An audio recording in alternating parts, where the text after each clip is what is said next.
चौधरी मोतीलाल झक्की किस्म का आदमी था। गांव भर में उसका हुक्का चलता था। जो वह कह देता वही होता। जिधर से चौधरी निकलता गांव वाले हाथ जोड़कर खड़े हो जाते। किसी की क्या मजाल कि उसके आगे मुंह खोले। गांव में एक ही आदमी था जो चौधरी का मुंह लगा था। वह था जुम्मन नाई। अक्ल बिल्कुल अरबी घोड़े की तरह सरपट भागती थी। तुरंत बुद्धि इतना कि पाताल में कुलाबे लगा दे। पहलवानी का शौक उसे भरपूर था। साथ ही वह पक्का लठैत था। अकेला भी कई आदमियों के काबू में नहीं आता था। चौधरी मोतीलाल का घोड़ा बैठक के बाहर आकर रुकता तो जुम्मन भागकर घोड़े की लगाम थाम लेता। नीचे उतरकर चौधरी मूढ़े पर विराजमान हो जाता। जुम्मन जमीन पर बैठ जाता। चौधरी से मीठी मीठी बातें भी करता और साथ ही उसके पैर भी दबाता जाता। एक दिन कुछ और ही हुआ। चौधरी मूढ़े पर बैठा, जुम्मन चटाई बिछाकर जमीन पर। पता नहीं चौधरी उस दिन किस रंग में था। बोला जुम्मन, एक बात तो बता। एक क्या दो पूछो सरकार, जुम्मन खाता ही बातों का है। जुम्मन खुशामदी स्वर में बोला। अदब के दो शब्द सुनकर चौधरी और भड़क उठा। कहने लगा, जुम्मन, हम दोनों इंसान ही हैं। मैं बूढ़े पर बैठता हूँ और तुम चटाई पर। भला ऐसा क्यों? क्या तुम बूढ़े पर बैठना नहीं चाहोगे? कैसे चाहूँगा सरकार, आप मालिक हैं, मैं नौकर। मुझे आपके पैरों के पास बैठना ही शोभा देता है। जुम्मन बोला।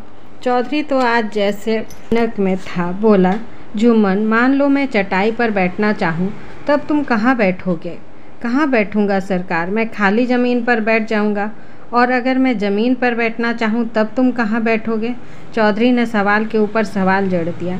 जुम्मन ने कुछ देर सोचा, फिर जल्दी से बोला, हुजूर, मैं ज़मीन में 2 फीट गड्ढा खोदकर बैठ जाऊँगा। चौधरी चाहता था जुम्मन मात खा जाए। बोला, मान लो मेरा मन भी 2 फीट गहरे गड्ढे में बैठने का हो, तब तुम क्या करोगे? तब मैं सरकार 4 फीट गहरा गड्ढा खोद लूँगा।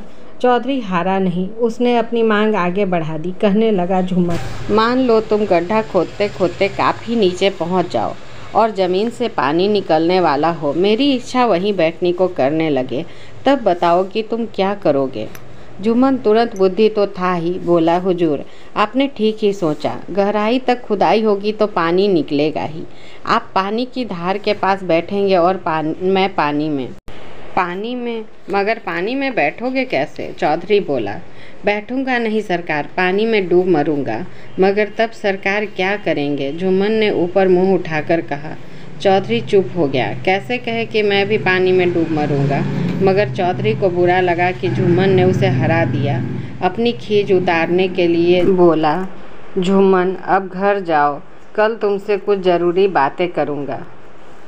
दूसरे दिन जुम्मन चौधरी के पास पहुंचा। चौधरी उससे चिढ़ा हुआ था। बोला, जुम्मन, मैं तुम्हें एक खेत देता हूँ, तुम उसमें मिर्चें उगाओ। शर्त यह रहेगी कि 3 हिस्से मिर्चें मेरी होंगी, 1 हिस्सा तुम्हारी। जुम्मन समझ गया कि चौधरी अपनी हार से चिढ़ा हुआ है, पर वह भी कम नहीं था। उसने बात मान ली। दूसरे ही दिन से उसने खेत की जुताई शुरू कर दी। फिर मिर्चें बो दी।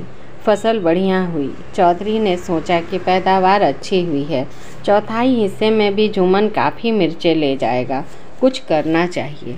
चौधरी ने जुम्मन को बुलाकर कहा, जुम्मन, कल हम लोग सारी मिर्चें तुड़वा लेंगे, मगर बंटवारा अभी नहीं होगा। मिर्चें सूख जाने दो, तभी बंटवारा करेंगे।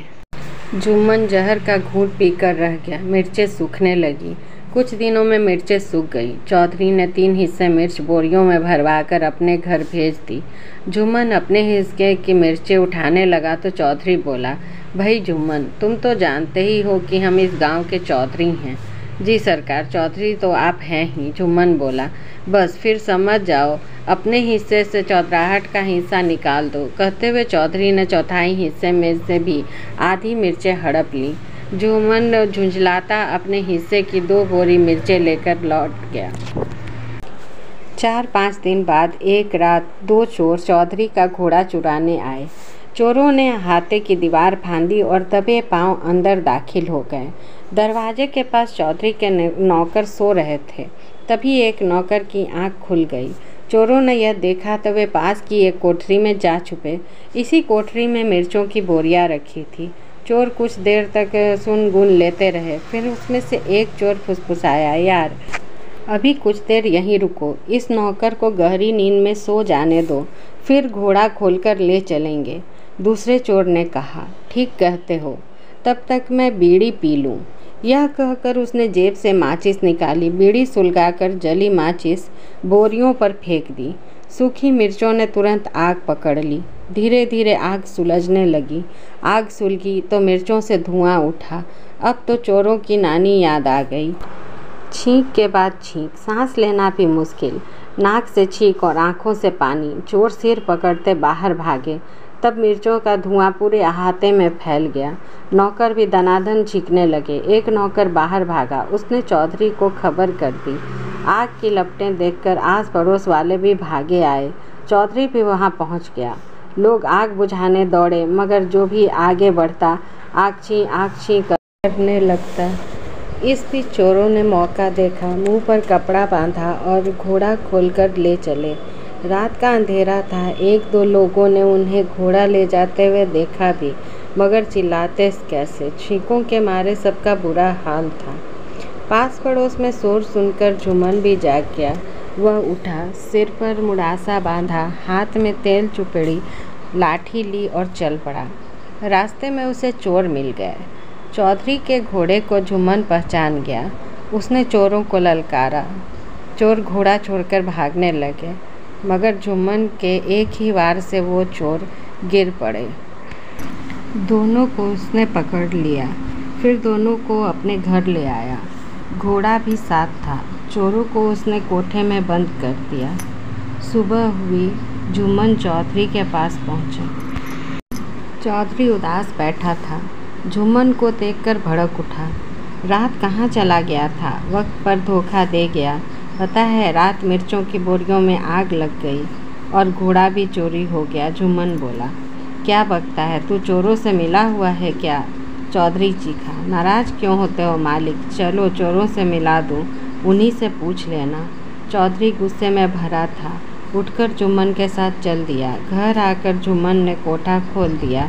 मिर्चों के धाक से चोरों के रात भर छींकें आई थी।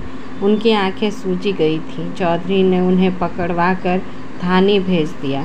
घोड़ा देखकर वह सारी बात समझ गया।